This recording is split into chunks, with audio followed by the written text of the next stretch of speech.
Whether it's the ambience of the environment you're in, the snarls of a monster, or the oh-so-satisfying boom of a shotgun, sound design plays a big role in making games not only sound good, but feel good. It's also an aspect of game creation that I don't see getting a whole lot of love in videos, but no more! No more.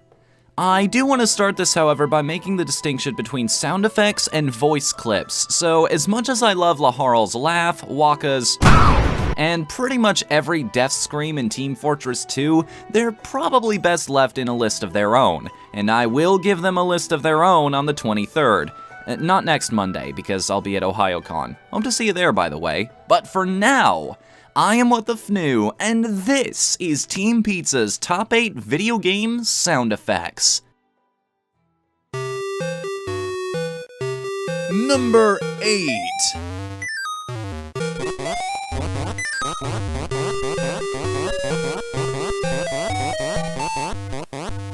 I really can't explain this one, to be honest. Maybe it's how Dimitri's bite noise fires rhythmically in time with your button presses, maybe it's how it's tied to a character that's already kinda goofy to begin with, or maybe it's the fact that if I squint my ears at it, they kinda sorta sound like farts.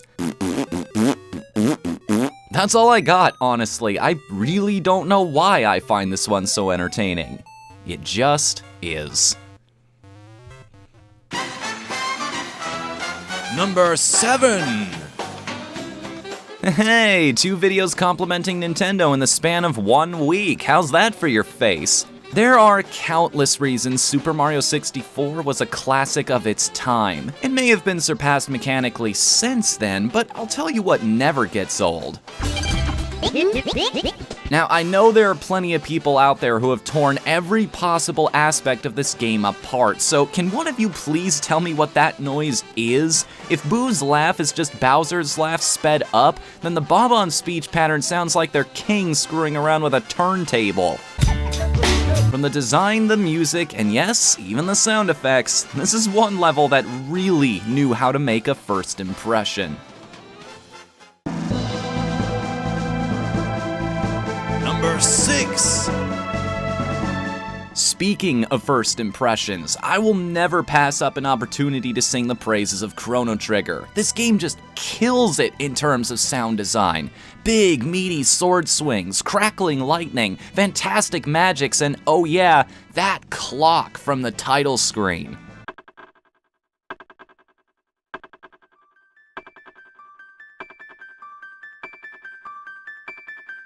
I don't know what impresses me more, how it's swinging in time with the beat to make it act as a seamless lead-in for the music, or how it uses a subtle echo to make one of the most mundane sound effects you can possibly think of seem epic. It's about time, you see, and that's a concept you feel from the instant you boot up the game.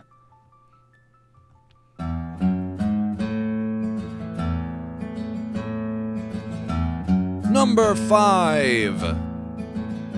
Critical hits are an important part of any gamer's life. It's the gambling aspect, the idea that any single one of your efforts could suddenly pay off in ways we never expected, or end horribly at a moment's notice. And while there are some fantastic critical hit sound effects out there, my favorite is from Team Fortress 2. Unfortunately, I couldn't find a clean rip of this sound anywhere, so here's some clips of my favorite mods for it that I found on Game Banana. Talk it to him! Oh, I love it! That's the ticket!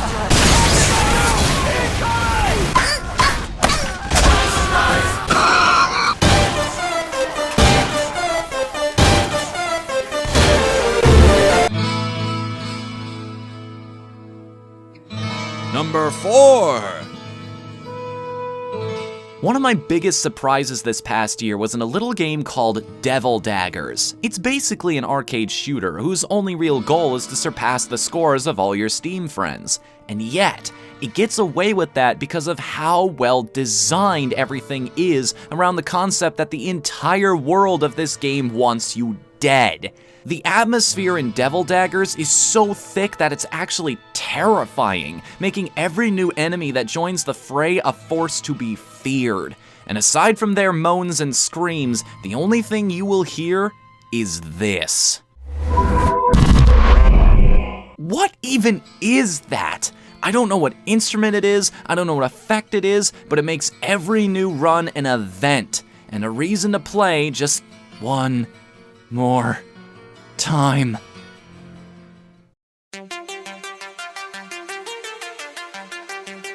Number 3. Oh hey, more Nintendo. Should I just play Chains of Love now and get it over with? Look, you know me by now. Starfox and I go back a long ways, so how could I not include a boss death so awesome that I'm pretty sure I want to go out this way? And bear in mind, this is the same sound effect that plays whenever you use a smart bomb, giving that particular weapon that much more of a punch and weight when you use it. And let's not forget my favorite application of it, blowing the crap out of the supply depot on Macbeth. Stop it!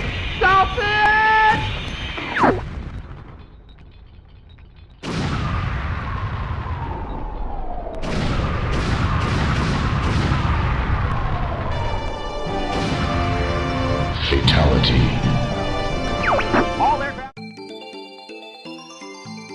Number 2.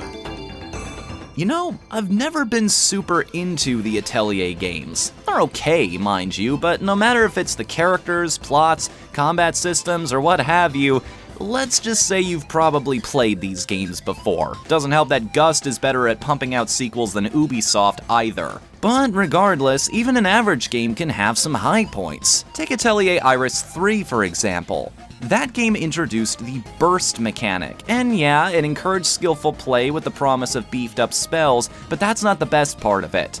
You know what justifies this system being here by itself? Yeah! Forget the speedline background, forget the bragging of the characters. You want to signal to me that it's time to go all out? Play a freaking power riff! It's proof positive that sometimes you can find enjoyment in even the most unlikely of places. And it's why I will keep hunting for the lost gems out there as long as I can.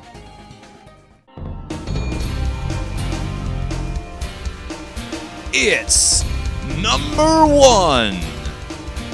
Looking back on my gaming history, I'm reminded of just how fortunate I was, and sheltered for that matter. Most kids couldn't afford more than one console, so you really did have to pick sides when it came to which company would get your support.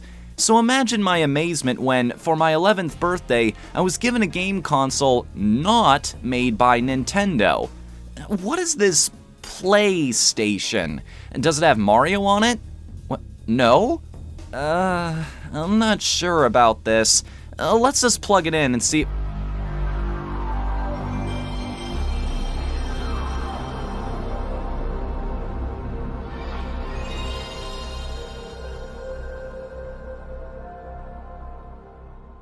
Huh, I'm pretty sure that was the sound of my doubts jumping headlong out the window just there.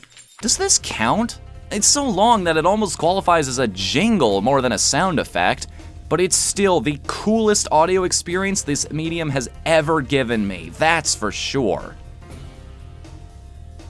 So tell me, what kind of YouTube content do you like? Well, if you made it this far, maybe countdowns? In which case, I've got another one right here about my favorite Game Boy games. Or maybe you prefer the more analytical and game design style discussions, in which case, may I recommend Fnu's forum, which just got done discussing length versus depth in video games. And if you liked this video, I'm pretty sure you've been bashed over the head by other channels by now what you should do. It's a little dumb that YouTube makes you use that bell now, but hey, if you think my channel's so nice that you'd be willing to subscribe twice, I'd be extremely flattered. Even if you don't, I'm pretty easy to keep tabs on. I tweet, I stream, I have a fan page on Facebook, I'm looking into opening a subreddit. I cater to your social preferences, so feel free to just check out the ones you like. And until next time, I'm Whatthefnu. Later, everybody!